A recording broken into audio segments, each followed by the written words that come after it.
Welcome back. In this video, we're going to go over account settings. All right. You can call this the user self-service page. You can call this the user profile page. You can call this the account settings page, right? Account settings is basically just a page for external subscribers to log into and manage their accounts. All right. So in the last video, we went over the whole concept of internal versus external subscription services.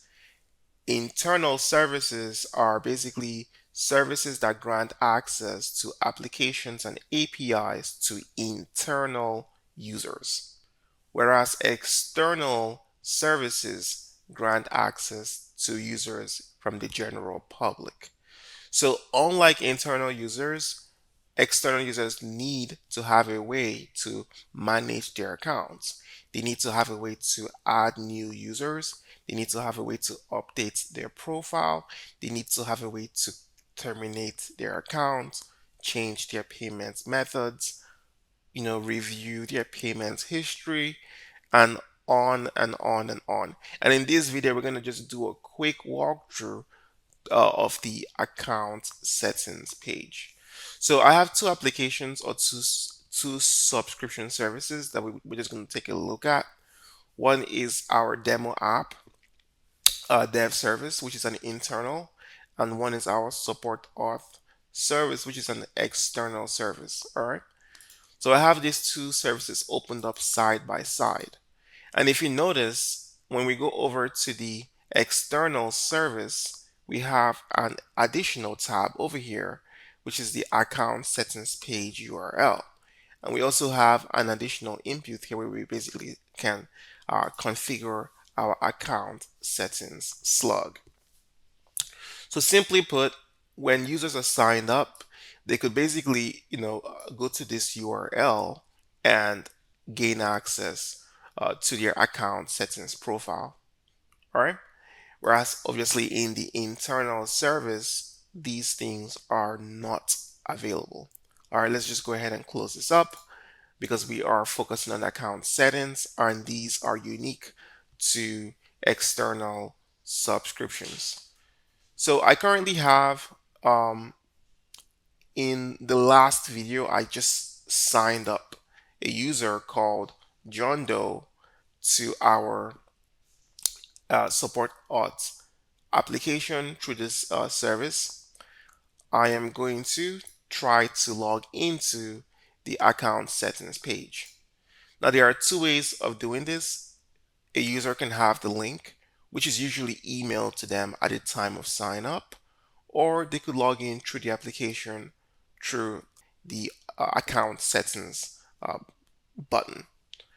We're just going to use the link for now, and we're going to use, I'm going to show you how to use the button at the end of the video. All right. So if I had this link and I just put it in the browser, all right, I already know that the user is John Doe at inhouse.io, and I have that user's password. I'm going to go ahead and sign in. As you can see, I am in the account settings page. Just a quick walkthrough of all the different tabs. At the top is our profile tab. This is where, a user would go if they wanted to, change their profile image, if they had other things. Let's say we had a first name, last name, we had more information. This is the place they would go to make that update. If you probably noticed that, we only have a couple of fields in our profile, email and password. This is just because this specific service, let's see, only has two fields in display, which is email and password. A bunch of, and the admin user, a bunch of other fields were turned off, and you can always add new fields if you wanted to collect different data points. Let's say you wanted to collect things like, sex or the, departments, or anything you want to collect during the sign up process, you can collect. But we only have two turned on, hence why we have two inputs over here. This is a web application, so we will not have any API keys. But if this was a service that granted access to a an API, the user would come here to copy their API keys, and if they wanted to change an API key, they would be able to do so from over here. Now, when users are signed up, or when APIs are granted access using subscription services, each signed up user will have their own personalized API key. Just keep that in mind. Subscribed services simply means all the services that and all the plans that users in this account are signed up to. So you can think of it from this perspective. I might have 10 users signed up to three different plans, for example, right? Maybe a premium plan, a base plan, and this here will just give me the breakdown of how many users are signed up to the different plans for this service. All right, I might have two users on the auth plan. I might have five users on the premium plan. I might have three users on the executive plan. Right? This just gives you the snapshot of the subscribed services. Now you can see the individual subscriptions. So I'm logged in as John Doe. I am the only user signed up on this account. All right. And if I had other, team members, I would see their subscriptions here as well. Before we move further, the only reason why I am able to see all of this is because I am the admin user. If I was not the admin user, I would only be able to see a few tabs that are relevant to just myself. I will not be able to see everything that we see over here. If we keep on moving further, if we go over to the usage logs, I can basically see my current usage. This is very helpful when it comes to like APIs that have caps. I can see my utilization very clearly. In the case of APIs that are monetized based on usage, I could easily come here and say, hey, everything adds up. Subscriber action logs. So the only thing that we have done when is subscribe. We haven't done anything like unsubscribe or change plans or transfer licenses or receive a transferred license. But whatever actions are going on in your account, you're going to be able to see all of them here. Manage subscriptions. So this is just a way to manage your subscriptions. So if you had, let's say you wanted to cancel a couple of users, you could cancel those over here by simply just, selecting the user and terminating that subscription. If you wanted to transfer from one person to another, you could transfer from one person to another, as long as, let's go over to the plan. As long as, this right here is not prevented, you're gonna be able to transfer licenses from one person to the other. This just prevents you from having to, cancel an account and create a new one. You could just transfer it. Migrating services, and this is one of those things that happens when you have a service that is connected to another service. All right. So if someone wanted to someone wanted to terminate a service and migrate users to another one, this is how it will be done. But we're going to come back to this in a future video. Now, changing plans. If we had multiple plans, unfortunately, we only have one plan here. But basically, the whole idea is that you should be able to take users from one plan to another and just select the number of users you want to select, or you want to migrate all, you can as well. Adding new users is pretty straightforward. You can basically just pick the service name, pick the plan, and then you could add as many users as you want, as long as, of course, service allows for team sign up. You can go ahead and do that. So that is that.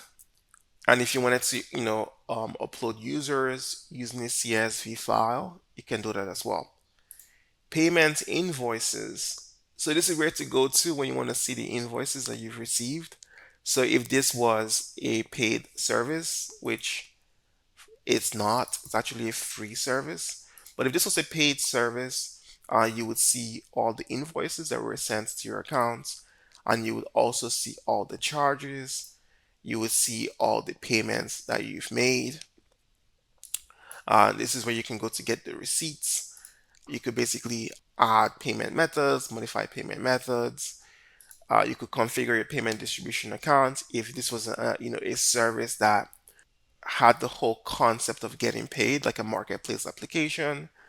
If this was a marketplace application, you would see all your incoming payments. You can log out and you could terminate your accounts. So this is just a quick tour of the account settings, which is designed for external users. So like we basically copied and pasted our URL from our subscription service. Now, if we go into the support application, this is the actual application. All I need to do here is log in. So let's say John Doe at inhouse.io. Put in the password, and I am in. All right. Okay, let's go back to the other page and go back over here. So we pretty much have nothing. All right. As you can see, if I wanted to go to the profile page, right, from my application, remember I said I was going to show you how to do it before we ended this video. All you need to do is in the app builder, go to the controlled components, and you're going to see a login button, a logout button, a profile button. So a login button is just going to force people to log in. When it's clicked, the login page pops up and users log in. The logout button is basically going to sign people out. Let's drag a logout button and let's drag in a profile button, right? I can change the name here. Well, let's just leave it as account settings. We're going to save this and we are going to deploy. In this case, we're running this in production. So let's just go ahead and deploy that to production. If I go over here and I refresh the page, I see the account settings. So if I click on account settings, it takes me to the account settings page. I'm already logged in. So it just logs me back in because I'm already logged in. If I wasn't logged in, I would have to log in to this page. And if I wanted to log out, all I just need to do is click on the log out and I'm logged out. Meaning if I go to the admin page, I have to log back in. All right. That's it for this video. We've basically gone through account settings. We've done a quick walkthrough. We now know how to get to the account settings page. We know that account settings is for users. It's for external users to manage their accounts, right? We know that we can navigate to the account settings page using the URL that is going to be in the sign up email that is sent to users. But from our applications, we now know how that we can use the accounts settings controlled components to basically have the system navigate a user from your application to the account settings page with one click. And I also give you some bonus content. I showed you how to log out using the controlled components logout button.